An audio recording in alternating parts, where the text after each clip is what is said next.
Pernah nggak sih Anda bertanya-tanya, kenapa ya nasihat yang padahal itu kan bentuk kepedulian, bentuk perhatian, kok malah seringnya ditolak? Nah, ini nih yang mau kita bahas. Ada ketegangan apa sih antara niat baik yang ngasih nasihat sama respon penolakan dari yang menerimanya? Lihat deh ayat ini. Al-Quran itu langsung to the point, membawa kita ke akar masalahnya. Jadi ini bukan lagi soal, cuma beda pendapat, bukan.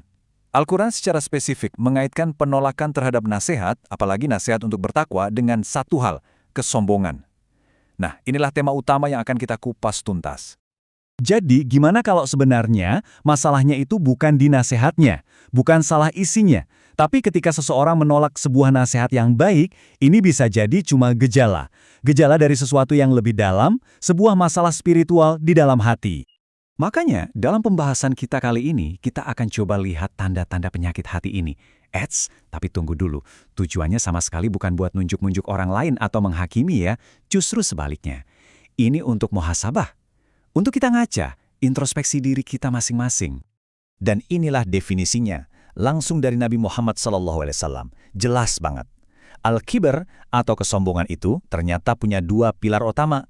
Pertama, menolak kebenaran, padahal mungkin di lubuk hati kita tahu itu benar. Dan yang kedua, meremehkan orang lain. Nah, definisi ini penting banget.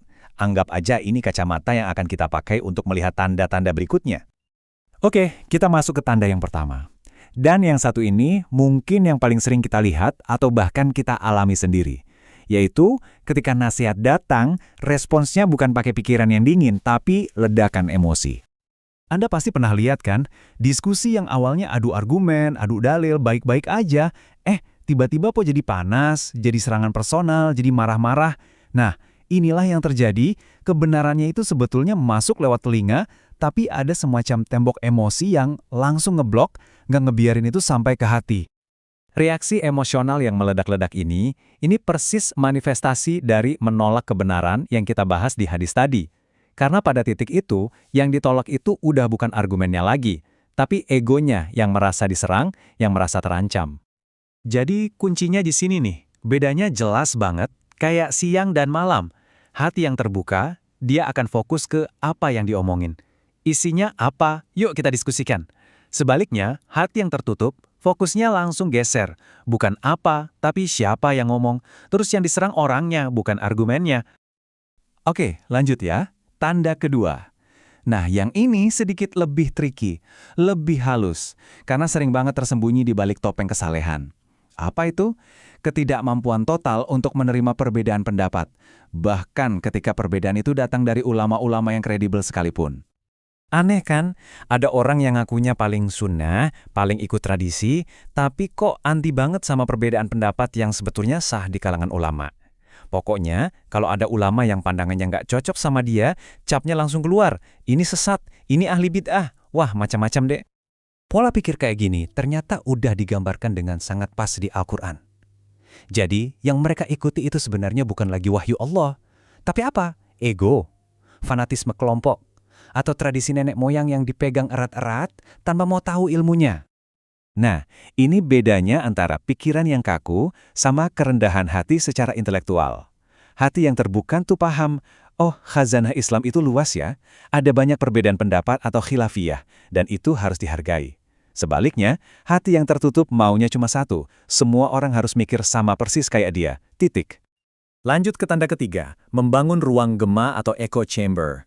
Maksudnya apa? Sederhananya, dia cuma mau dengerin suara dari kelompoknya sendiri. Kalau ada suara dari luar, langsung ditolak. Ini taktik yang klasik banget. Jadi, bukannya adu argumen, oke, bukti kamu apa? Bukti saya ini, bukan gitu. Tapi yang diserang malah niatnya, karakternya. Kamu kan dari kelompok sebelah, pasti ada maunya. Pokoknya kalau bukan dari geng kita, telinga langsung ditutup rapat-rapat. Mau argumennya sekuat apa juga, nggak bakal didengerin. Dan ayat ini, wow, dalam banget maknanya. Ini bukan soal keterbatasan fisik, bukan tuli atau buta beneran. Tapi ini soal hati yang buta, hati yang tuli terhadap kebenaran. Pintu buat paham itu ketutup rapat. Bukan karena nggak bisa, tapi karena nggak mau. Dan disinilah pergeseran kuncinya. Hati yang terbuka itu pertanyaannya, apa yang diomongin, bener nggak ya isinya? Beda sama hati yang tertutup, pertanyaannya, siapa nih yang ngomong? Dia dari kelompok gue bukan? Fokusnya udah salah total. Nah, setelah kita bahas semua masalah tadi, ayat ini ibarat oasenya. Ini adalah titik baliknya. Allah nggak cuma nunjukin masalahnya, tapi juga ngasih solusinya dengan memuji sifat yang sebaliknya. Coba perhatikan prosesnya. Pertama, mendengarkan perkataan. Kedua, mengikuti apa yang paling baik. Jadi didengarin dulu, ditimbang, baru dipilih yang terbaik. Bukan langsung ditolak mentah-mentah. Oke, sekarang kita fokus ke solusinya, ya. Gimana sih gambaran hati yang terbuka itu? Ya, inilah dia. Hati yang selalu siap menerima hikmah. Nggak peduli hikmah itu datangnya dari siapa atau dari mana. Tapi ini bukan berarti kita jadi naif dan nerima semua nasihat gitu aja ya. Tentu bukan. Maksudnya adalah kita punya kerendahan hati untuk mendengarkan dulu. Setelah didengerin, dievaluasi dengan jujur, baru deh kita ambil mana yang paling baik dan paling benar. Dan bagian yang paling indahnya adalah ini. Ternyata, kemampuan untuk bisa menerima nasihat, untuk bisa lapang dada sama kebenaran, itu adalah tanda. Tanda kalau Allah menginginkan kebaikan buat kita. Seolah-olah pintu pemahaman itu dibukakan langsung olehnya, khusus buat orang-orang yang hatinya memang siap. Sebagai penutup, yuk kita sama-sama jujur sama diri sendiri. Coba ingat-ingat lagi, pas kita ngerasa nggak mau terima masukan atau nasihat. Coba tanya ke dalam hati, apakah kita menolak karena buktinya emang lemah? Atau jangan-jangan ada sedikit rasa sombong di hati kita yang belum siap untuk tunduk sama kebenaran? Nah, ini pertanyaan buat renungan kita semua.